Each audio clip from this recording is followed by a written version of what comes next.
nasceu o Paraná. São diversas praças espalhadas pela cidade, algumas com significados importantíssimos para o município. No centro podemos encontrar a praça situada na rua 15 de novembro, aliás, um jardim conhecido como Chavante, que depois tornou-se Leocádio Pereira. A praça conta com uma réplica do Pelourinho, um busto, mas falta algo principal, que é a placa. Aqui onde nós estamos, na rua 15 de novembro, com a ladeira 7 de setembro e a 29 de julho, atrás do nosso mercado do café, do nosso pastelzinho, do nosso cafezinho do dia a dia, não é uma praça, é um jardim. No século XIX era chamado de Jardim Chavante. Depois foi mudado para a Praça Dr. Leocádio Pereira. Leocádio Pereira é um dos mais importantes profissionais na área do jornalismo no estado do Paraná. O segundo jornal do Paraná foi do Dr. Leocádio Pereira.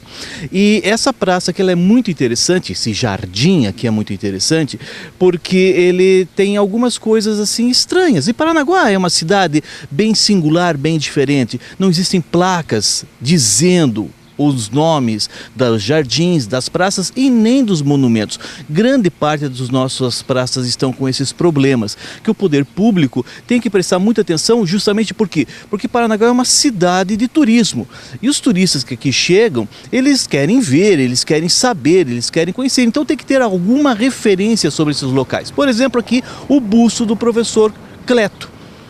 O professor Cleto é um importante educador, um importante mestre do século XIX, que tinha uma característica muito interessante.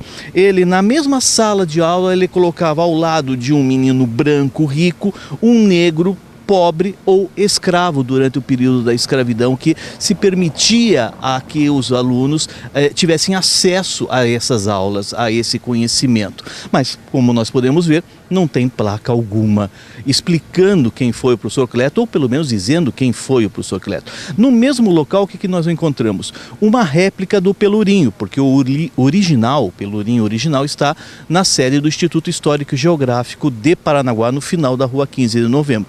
Mas essa réplica que aqui se encontra também não tem nenhuma placa explicativa.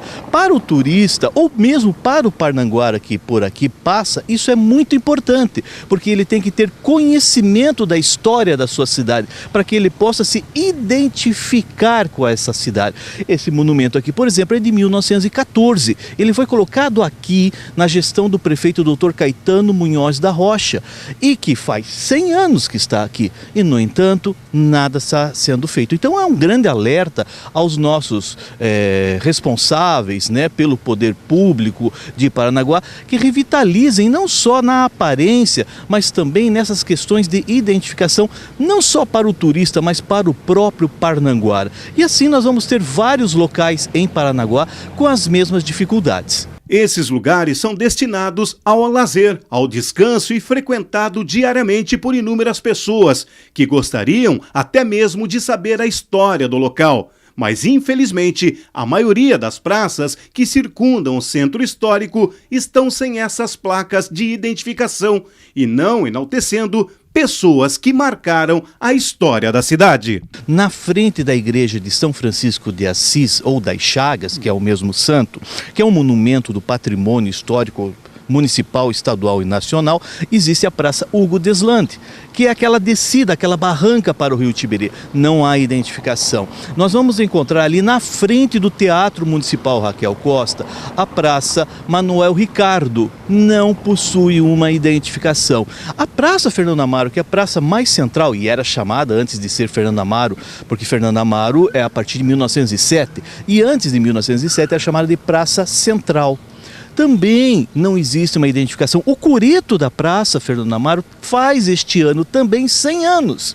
É de 1914. Não há uma identificação. O busto da primeira poetisa do Paraná, a Júlia da Costa, que está ali na esquina da Caixa Econômica Federal, bem ali em frente ao Palácio do Café, aquele monumento, aquele obelisco, também está sem identificação. À frente da Casa do Bispo, à frente, aquela pracinha, não tem identificação.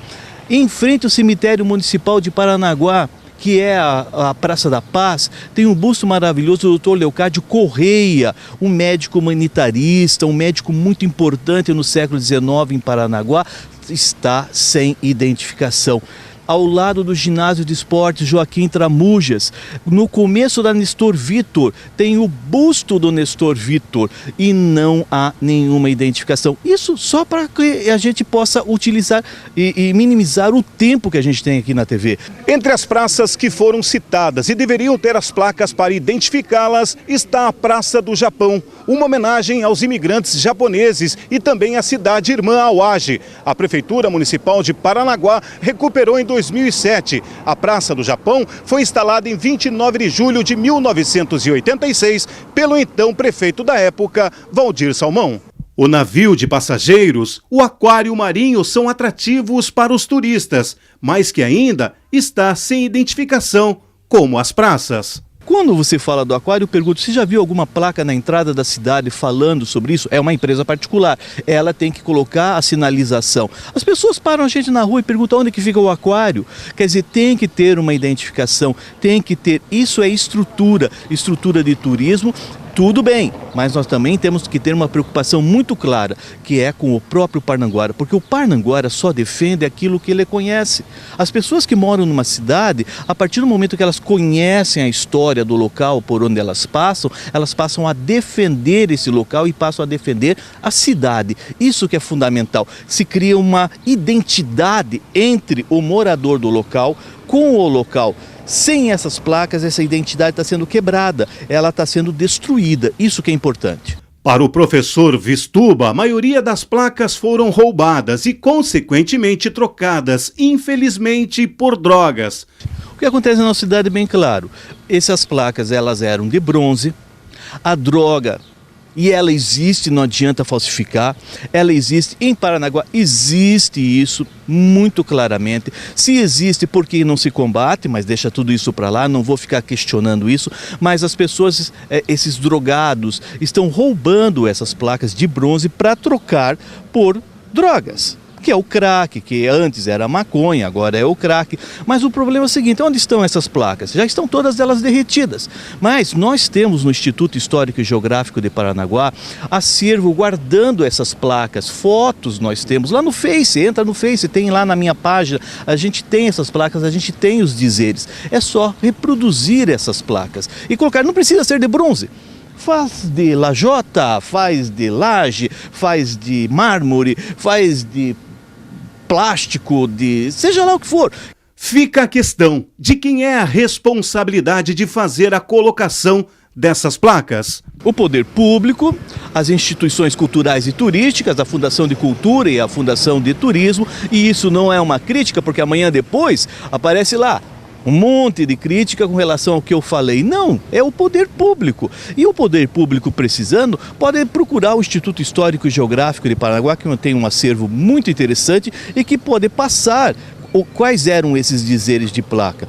Mas é o poder público, para isso que eles são eleitos, para isso que eles estão nomeados lá para realizarem. Em nota, a Prefeitura Municipal de Paranaguá, por meio da Secretaria Municipal de Meio Ambiente e Serviços Urbanos, informa ter conhecimento da situação e vai realizar um levantamento de monumentos que estejam nestas condições em todas as praças da cidade. Após o diagnóstico, a Secretaria, em conjunto com a Fundação Municipal de Cultura, irá realizar o reparo, substituição ou colocação de novas placas.